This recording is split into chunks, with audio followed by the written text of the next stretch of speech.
So I know y'all are chuckling, and I realize I'm not going to get through all this, but these Psalms really do fit together nicely. If you'll notice, most of them have the beginning to try to give you, no, it doesn't try, it gives you the background behind the psalm. For instance, you'll notice 54, it says, when the Ziphites came and said to Saul, "Is not David hiding among himself?" And then if you'll notice 56, David, when the Philistines seized him in Gath. 57, he fled from Saul. 59, Saul sent men and they watched the house in order to kill David. It's only missing in 58, and likewise it's missing in 55. But if you write down 4 words, and if you're taking notes, I'll give you 4 words that you can, I think, other than one's a bit of a struggle, I'll show you that, but the first one is prayer. You hear the prayer request very early in the psalm, and so David makes his plea known to the Lord. Secondly, you hear about the enemy or the problem, and the problem and the enemy, they're always hand to hand. There's enemies in all of these, okay? The third thing that you will find, and it's usually in, if I understand Hebrew barely, the Hebrew perfect, where it hasn't happened yet, but he's so certain that it's going to happen, it's written down as if it has already happened. So you hear the deliverance expressed with a tremendous sense of confidence, and they all conclude with praise. And so what I did is I actually took 6 pieces of paper, wrote those 4 words down, and began to dissect these Psalms. And I was like, yeah, this is going to take you a while to do. I didn't finish the task, but I was like, you can easily do that. And so that's why I'm telling you, we can do these together, but you can do them as a devotional using that framework later, because that's what's going on. I find it interesting, though, that people argue, they always want to argue about those little, what are they called, superscripts under there, that whether David or not actually wrote them. I never have that argument. I'm like, it's there. God's sovereign. Let's go, okay? I really like 54. In fact, this is just Joey. I didn't read this in any commentary. 54 kind of, to me, is like an introduction to the things that you're about to go through. It's very descriptive, yet summarizes a lot of detail that you're about to read in 55, 56, 57, and then 58 and 59, okay? So I would spend more time, if I were you, working on 54, because as you go through here, in one of them you might learn something about the prayer. In another one you might learn something about the problem. In the next one you might see a unique description of deliverance. All of them you can learn something about praise. But here's the fascinating part. In all of them you learn something about God somewhere. Whether you're in the praise, whether you're in the complaint, whether you're in the deliverance or the praise, you can find something about God in all of these. So I would suggest to you that these were probably put here for that very purpose, because we're almost to book 3 in the Psalms, I think it is. Yeah, once you get to 73. So we'll take a run and go at these together. So let me read 54, since I like it as sort of a foundational statement for the rest. Save me, here comes your prayer, O God, by your name. Vindicate me by your power. Hear my prayer, O God. Give ear to the words of my mouth. And so there's your prayer request. That would fit under your first heading, so to speak. And what we learned about this in the request of prayer, that he's pleading with God to move based on, and we say this very often, God's character. And that's, you pick that up when he says based on your name. In other words, I want you to do this, Father, based on who you are, not who I am. So we hear a plea toward God based on the character of God. Again, significant of his name. But then he uses something that I think we need to be reminded of. Vindicate me by your power. I immediately thought of Psalms 20. I think it's verse 6. Some trust in chariots, some in horses, but we trust in the name of the Lord our God. That's true power. Now, I listened to a sermon by Brother Don recently, and he was talking about power. Everything that we do that is effective for the kingdom of heaven has to be filled with the power of God, or it falls very far short of the purposes of God. So I don't care whether you're teaching a VBS class here in a few weeks, or a children's Sunday school, or an adult Sunday school, or standing behind the pulpit. You need to go to God seeking His power to animate, to enliven, and to accomplish His purposes through that power. You remember Paul's prayer in Ephesians, right? He wished that we could begin to understand the power of God toward us. And so David understands that if I am saved, it will be by the power of God and not by my ability to wield a sword, right? Now, the complaint, the problem, or the enemy takes shape in verse 3. For strangers. Now, I would circle that word because strangers is going to carry you through the rest of these Psalms. It's never mentioned again, but what makes them a stranger is a bit of a problem, and that's why, you read these commentaries and they so quickly dismiss that David wrote the superscript, because Ziphites were not strangers. They're part of the kingdom. So why would David suggest that these strangers have risen up against me? You see, that's the problem there. But I think it's absolutely resolved at the end of verse 3, they have not set God before them. I don't care who they are from a national perspective. I don't care what their race is. I don't care if they are Jews of the tribes. David counts them strangers, I'm convinced, because they have not set God before them. Like David would say in, Psalm 16, I have set the Lord always before me, and because He is at my right hand, I will not be shaken. So strangers, no matter what your nationality, you're a stranger to God if you have not trusted in the Lord with all your heart and lean not on your own understanding. In all your ways acknowledge Him, and He will direct your steps or make them straight. If you're not doing that, you're a stranger. Because look what is immediately brought into contrast in verse 4. Behold, God is my helper. Yeah, I have done that. I have set the Lord before me. Okay? Back to verse 3. So the problem, strangers have risen against me. Violent men have sought for my life. They have not set God before them. Contrasts. Behold, God is, notice the personal reflection, my helper. The Lord is the sustainer of my soul. Okay? So in his prayer, David has reminded himself of who God is. And so he draws comfort not because of the fact that circumstances have changed, but because he's reminded of who God is in his prayer. And we have to constantly do that in our sorrows, right? He will recompense the evil to my foes. Again, destroy them in your faithfulness. Now we're back to verse 1. By your name and in your faithfulness, your covenantal faithfulness. So there's your deliverance that we talked about, 4 and 5. And then 6 comes the worship. And it's presented as congregational, right? Willingly I will sacrifice to you. I will give thanks to your name, O Lord, for your name is good. All right, we've mentioned His name again. We've talked about His faithfulness. We've talked about His goodness now. Much of this psalm is about the character of God, okay? And then here comes your unique Hebrew. For He has delivered me from all trouble, and my eyes has looked with satisfaction upon my enemies. Now, deliverance is something that God's been working out since Genesis 3. And so we will forever praise God because His primary work among humanity has been deliverance.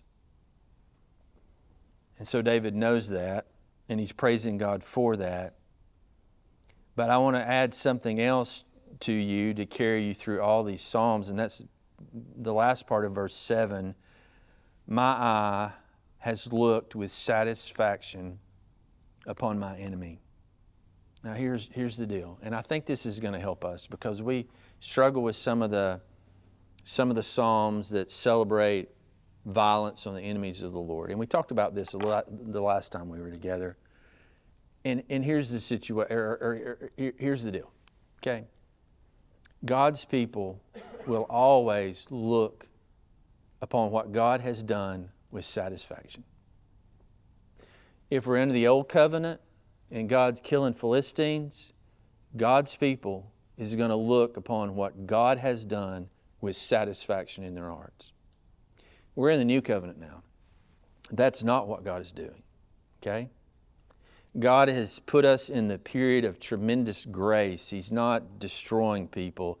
He's saving people. And so God's people is looking upon what God is doing with tremendous satisfaction. We're so thankful for the grace of God.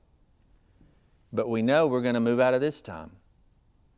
And we're going to move into a different time in the kingdom of heaven where God's wrath will once again be poured out again. And there, in that day, as God destroys the wicked, God's people will look upon God's action with satisfaction in their hearts. So we've got to realize where we are.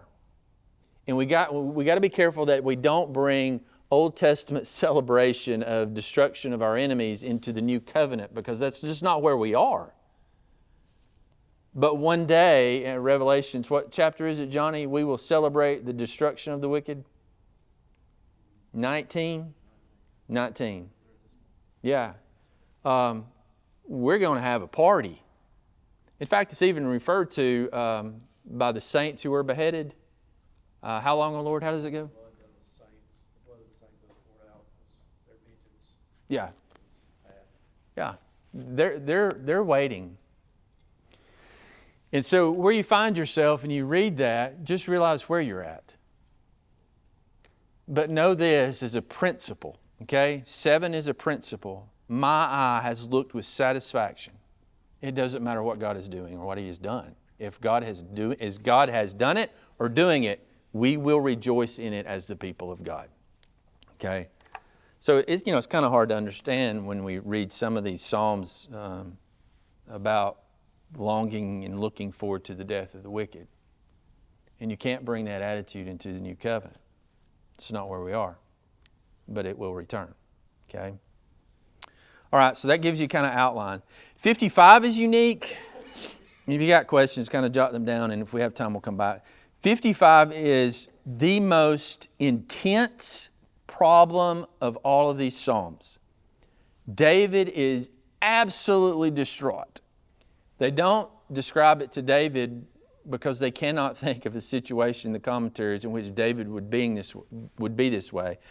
But I think you're going to find it fascinating you'll find it fascinating at the source of the problem. But once you understand the source of the problem, you go, I understand now why he's absolutely beyond distraught. Okay, so let's read this. Here's the prayer. Give ear to my prayer, O God. Do not hide yourself from my supplication. Give heed to me, answer me. Notice these words. I'm restless in my complaint. I'm surely distracted. Do y'all ever get distracted when you're having intense problems? I just wonder if y'all are like me. Do you find yourself at work and you're actually arguing in your mind with this particular person or that particular problem and you're really not concentrating on it? It's pretty scary when you think about what I do for a living, you know? So this is where David is. I'm restless, I'm distracted, okay? Because of the voice of the enemy, because of the pressure of the wicked, for they bring down trouble upon me. In anger they bear a grudge against me. Here goes language again. My heart is in anguish within me. The terrors of death have fallen upon me. Fear and trembling come upon me. Horror has overwhelmed me. You don't find language like this anywhere else. And you're like, is it death? I mean, that would be a good question, but there's been lots of times where David could have died. So I don't think it's death. But it is interesting at the overwhelming language. Now, here's a familiar response that we would go with in 6 through 8. But anyway, that was your problem that we just walked through. I said, oh, that I had wings like a dove. I would fly away. I would be at rest. Behold, I would wander far off. I would lodge in the wilderness. I would hasten to my place of refuge from the stormy wind and tempest. Now, you ever been there? Just fly me to a beach somewhere and I'll be good. Just get me out of this. So, and this is kind of unique for David to express this, because you're going to struggle to find a place where he's like this. I just wish it wasn't even real. That's where David is. I just wish I could get away from this thing. All right, more problems, but it expands. Confuse, O Lord, divide their tongues, for I have seen violence and strife in the city. Day and night they go around her upon her walls. Iniquity and mischief are in her midst. Destruction is in her midst. Oppression and deceit do not depart from her streets. In other words, whoever this enemy is, he has stirred up the city. And now there's a great throng of people that's coming against David. So where'd all this business come from? Your answer is in 12 through 14. For it is not an enemy who reproaches me, then I could bear it. That's significant. Nor is it one who hates me, who has exalted himself against me. That's not even a problem for me either. Then I could hide myself from him. But it is you, a man my equal, my companion and my familiar friend, we who had sweet fellowship together. In fact, we worshiped together. We walked in the house of God in the throng. Now, who can hurt you like nobody else? Those who are closest to you. When Paige and I do marriage counseling, we tell them, nobody can hurt you like her, and nobody can hurt you like him. You have tremendous power in your hands. If you ever get hurt in church, boy, that one leaves a mark. The closer we are, the more painful the hurt. And so when we hear these words from David and see how distraught he is, now that we know, we're like, yeah, I get it. I wish this thing wasn't real. I wish I could just get away from this thing and just forget it and it would be gone. They were so close to me. We shared life together, and now they have turned against me. I'm distraught. I'm distracted. My heart hurts so bad. See, this is the worst David has been. He's like, if you're an enemy, I'm fine with that. If you've come against me, I don't care about that. That's just business as usual for me.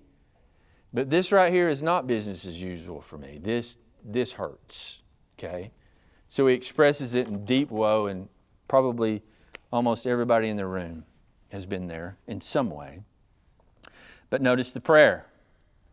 Let death come deceitfully upon them. Let them go down alive to Sheol, for evil is in their dwelling, in their midst. Okay, so we would, as New Covenant people, we would cringe at that, but you got to keep reading to figure out why he says that.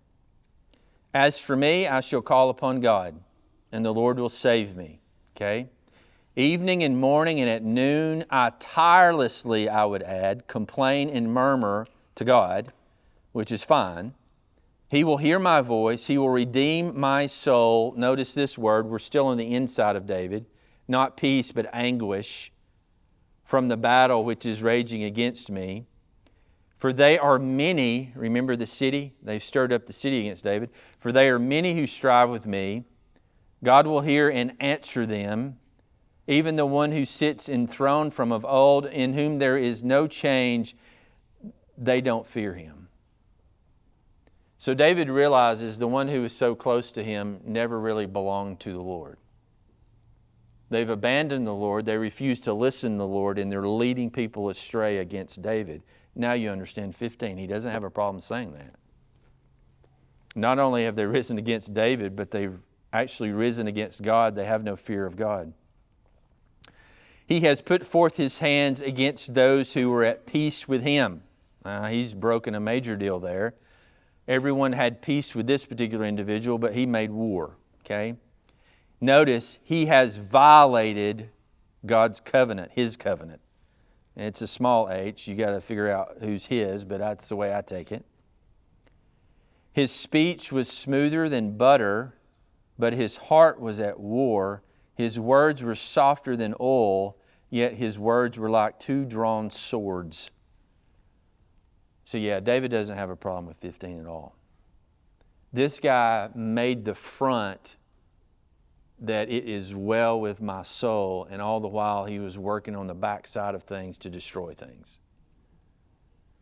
He was the one that Jude talked about was among you that began to destroy you. Okay? So, if you got a too bad of a problem with 15, I'd go read the book of Jude and you'll get some relief from the problem, because this sounds just like Jude to me, right? They slid into our love feast and they did a whole lot of damage, and Jude says, may the wrath of God basically be poured out on them. Okay? So this is not a good dude. This is a snake. Okay? But notice 22, and so, we've all been there. Some of us worse than others, but 22 is where you go. And this is in the praise. Cast your burden upon the Lord, and He will sustain you. That's one of the most important principles that you're going to find in these. Even when it's horrific because of who it is that has betrayed you, the answer is this: cast your burdens upon the Lord and He will sustain you. Not that it won't be the worst experience of your life. It will, but God will still sustain you. He will never allow the righteous to be shaken, but you, O God, will bring them down to the pit of destruction, men of bloodshed and deceit, keyword. Men of deceit will not live out half their days, but I trust in you. Okay? See, these are wonderfully devotional if you'll spend some time. 56. Very clear when the Philistines seized him in Gath. This one's short, but we're not going to get to spend as much time as I want. Be gracious to me, O God, for man has trampled upon me, fighting all day long. He oppresses me. My foes have trampled me all day long, for there are many who fight proudly against me. So the prayer, be gracious to me, O God. A man has risen up against him. And, this is normal business for David. But normal business for David is to remind himself of the truth that we find in 3 and 4. When I am afraid, we used to teach our kids this. What was the passage? Isaiah what? Do you remember? Psalms 4:8. What does that remind me? I'll lie down and sleep in peace, for your Lord will keep me safe. Say it out loud. I'll lie down and sleep in peace, for your Lord will keep me safe. I will lie down and sleep in peace, for you, O Lord, will keep me safe. That's what we told our kids when they were too scared to sleep by themselves. We taught them to memorize it, and we'd go in there and remind them of it, and we'd sit in there until they trusted and they would fall asleep. So this is where David goes, because this is normal business for David. When I'm afraid, I will put my trust in you. In God, whose word I praise, in God I have put my trust. I shall not be afraid. And then here comes the question, what can mere man do to me? That's where David goes. And I bet you he went there all the time to remind himself as he marched off into battle. I trust in the Lord. What in the world can a man do to me? A mere man. Jesus said something very similar. Matthew chapter 10. You can jot it down if it'll save us some time, but it's in 10:28. Let me just read it to you. Jesus says, do not fear those who kill the body, but are unable to kill the soul. But rather fear Him who is able to destroy both soul and body in hell. Jesus reminds us, don't ever be afraid of a man. There's literally nothing he can do to you. Nothing. He is the one you're not to fear. So this is where David goes when he feels fear beginning to well up in his heart. I will put my trust in you. In God whose word I praise. In God I have put my trust. I shall not be afraid. And just notice the connection between the Word of God and his trust in God. It's not very subjective. David's fear becomes an objective truth. I trust in God's Word. Not a subjective, give me a feeling where I'm not afraid. He's not asking for that. In his subjective fear, he is turning to the objective reality and truth of God. I can trust in His Word. Okay? So here we go, moving on. All day long they distort my words. Their thoughts are against me for evil. They attack, they lurk, they watch my steps. They have waited to take my life. Because of wickedness, cast them forth. In anger, put down the peoples, O God. Verse 8 is a very interesting prayer request. You have taken account of my wanderings. I love that one.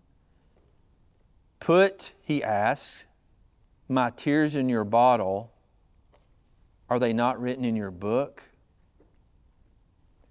In other words, God, please keep record of every sorrow in my life.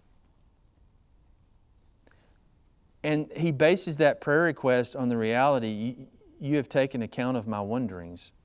God knows the way of the righteous, Psalms 1. Every way. Every way and every day and every experience, God is watching over His children. Now, most of you know that well as parents. You know all their little experiences of a heart, all their little tears of joy, and all their little tears of pain, and all their little tears of sorrow. You got to realize their Heavenly Father does a better job at that than you do. And so He's saying, no, I don't think there's bottles in heaven filled with our tears. God didn't say that. David's asking that, which is unusual for a man like David to ask that. But he's just saying, please keep record of every wound in my heart. Right?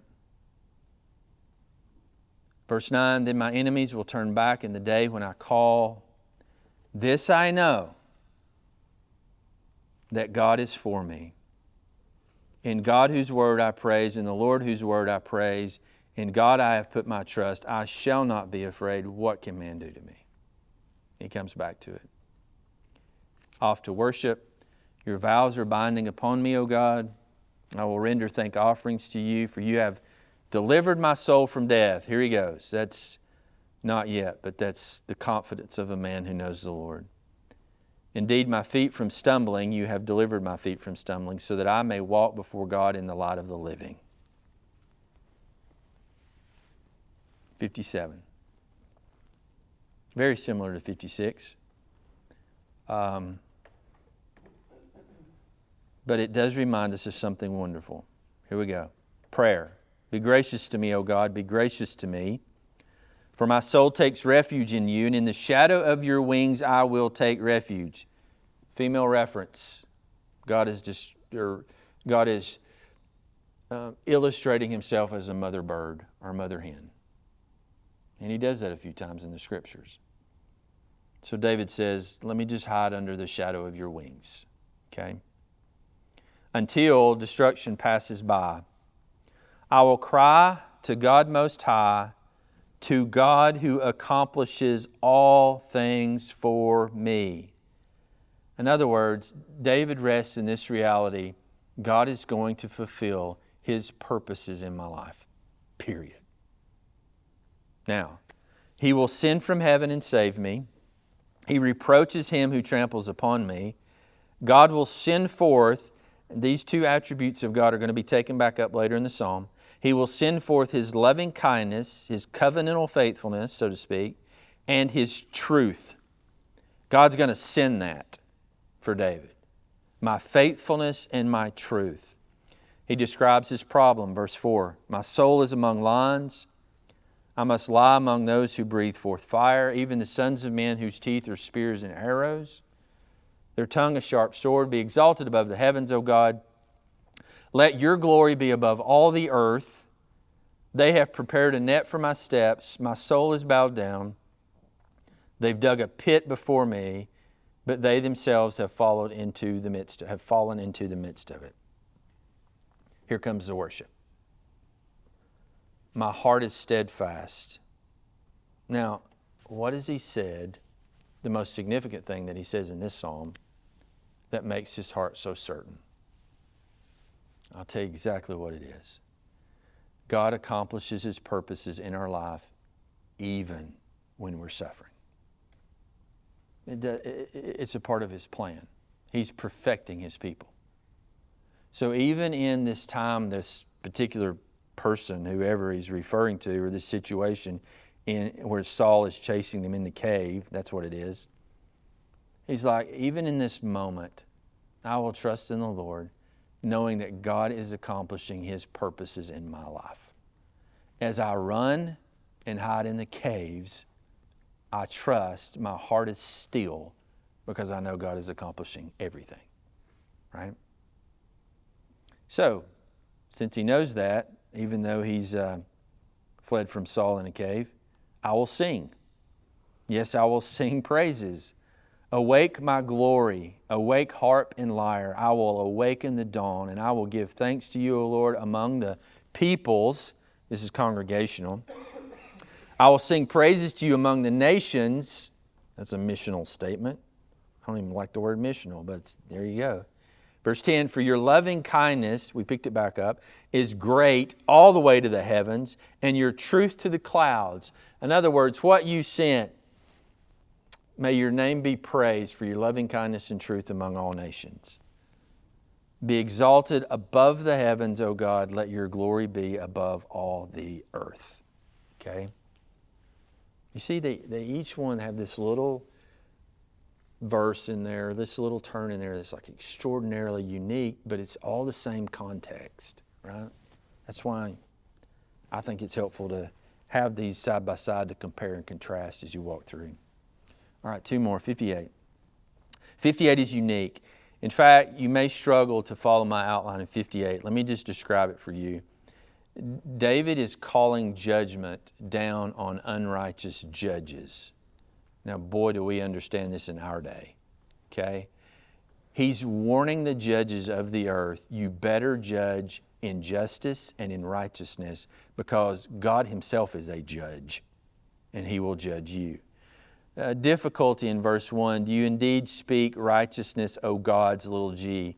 What does the ESV have? The little g gods. Does anybody have anything else? Mighty lords, yeah.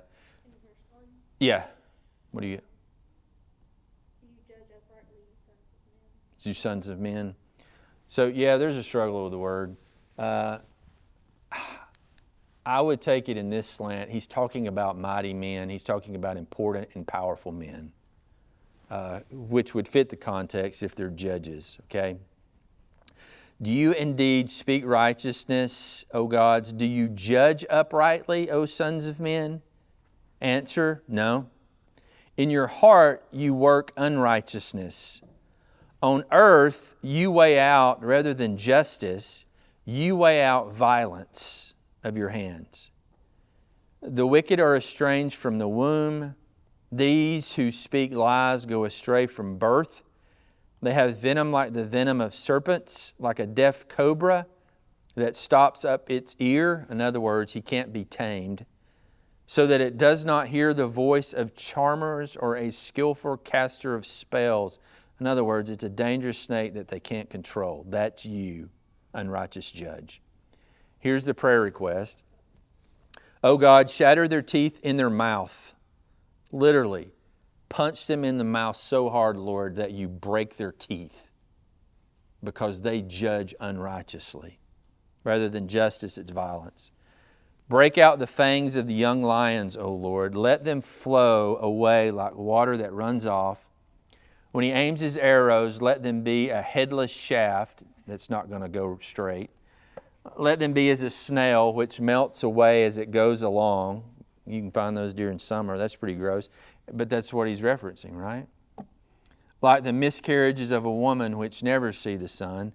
Before your pots can feel the fire of thorns, He will sweep them away with a whirlwind, the green and the burning alike. The righteous, here we go again with my principle. The righteous will rejoice when he sees the vengeance, because God is judging the unrighteous judges, and God's people will rejoice. In fact, the righteous will wash his feet in the blood of the wicked. They will walk through the fields of the slain, singing hymns and praises to God because He has finally put down the wicked. Yeah, it's very graphic. And men will say, surely there is a reward for the righteous who have sought for justice. I add that into the context. Surely there is a God who judges on earth. So that one's a little different. Don't know what David's reflecting on, but, it's not a difficult psalm. Maybe you can frame that with those 4 words I gave you. Last one, 59. This one's unique in and of itself. It's when Saul sent men and they watched the house in order to kill David. It's a little long. Let me read it to you. Deliver me, here's your prayer request, from my enemies, O my God. Set me securely on high, away from those who rise up against me. Deliver me from those who do iniquity and save me from men of bloodshed. For behold, they have set an ambush for my life. Fierce men launch an attack against me. Not for my transgression, nor for my sin, O Lord. For no guilt of mine, they run and set themselves against me. Arouse yourself to help me and see. So, here's the situation. David's running from Saul, and he's asking the Lord for his help. And he tells the Lord, I haven't done anything. And Saul is literally trying to seek my life. I'm innocent, yet the wicked, men of bloodshed, are setting an ambush for my life. Now here's what I do with this psalm. And I'll tell you why, because verse 5 is very difficult, and all those guys in the commentaries will say this subscript or whatever does not go with this psalm. Because verse 5 says, you, O Lord, God of hosts, the God of Israel, awake to punish all the nations. Now, why would he say nations? It's Saul. And so as you go through the commentaries, they'll say, well, these are 2 psalms that were 2 separate psalms, and they got put together by mistake. And so they've got a lot of excuses for this. But here's how I work this out in my mind. David begins preaching, so to speak, prophetically. David sees Israel as the innocent nation, and he knows something of war, and he's going to know a great deal more of it soon to come, of why these men of bloodshed are always coming against the innocent. Now, I know we struggle with calling Israel innocent, but you got to realize in the days of David, that's as good as it got. You could be faithful and say, yeah, that was a faithful and righteous nation. They were about to have a king in place. He was about to lead them in righteousness and truth. And God was going to bless the empire tremendously. He's headed into the glory days. And so I think he's speaking prophetically because he's looking at this and he's going, Saul's coming against me and I've never done anything. God help me. And that sure does remind me of the fact of Israel's in the same circumstances I find my own life. We are always being attacked by the wicked, and we're innocent before the Lord. Okay? Those are just my thoughts, because I certainly don't agree with the fact that these were clipped, cut, and pasted together and all this jazz. Okay? Do not be gracious to any who are treacherous in iniquity. They return at evening, they howl like a dog, they go around the city. Behold, they belch forth with their mouth. Swords are in their lips, for they say, who hears? But you, O Lord, you laugh at them because they're laughing at you. You scoff at all the nations. Because of His strength, I will watch for you, for God is my stronghold. My God in His loving kindness will meet me. God will let me look triumphantly upon my foes, reference to Saul. 11's confusing. Do not slay them, or my people will forget. Scatter them by your power and bring them down, O Lord, our shield. On account of the sin of their mouth and the words of their lips, let them be caught in their pride. On account of curses and lies which they utter, destroy them in wrath, destroy them that they may be no more, that men may know that God rules in Jacob. To the ends of the earth, that men will know that God rules. They return at evening, they howl like a dog, they go around the city, they wander about for food, and growl as if they're not satisfied. This was Saul against David. But as for me, I will sing of your strength. Yes, I will joyfully sing of your loving kindness in the morning, for you have been my stronghold, a refuge in the day of distress. O my strength, I will sing praises to you, for God is my stronghold, the God who shows me faithfulness or loving kindness. In other words, if you were trying to summarize David's experiences with Saul, which was very bizarre, right? I mean, the king wants to kill you, and you're married to his daughter. He was just like, it's just a deal. God's my stronghold. I'm fine. This is going to be fine. All right. 5 after. So they all kind of fit. They all have the same theme. They all have a very similar context, save the one about the judges. If you give that more thought than I did, perhaps you'll see how this fits in this grouping a little better. But there's something to learn from each one in your devotional time, if you have time to work through those. Questions about anything in any of the Psalms or about them as a group,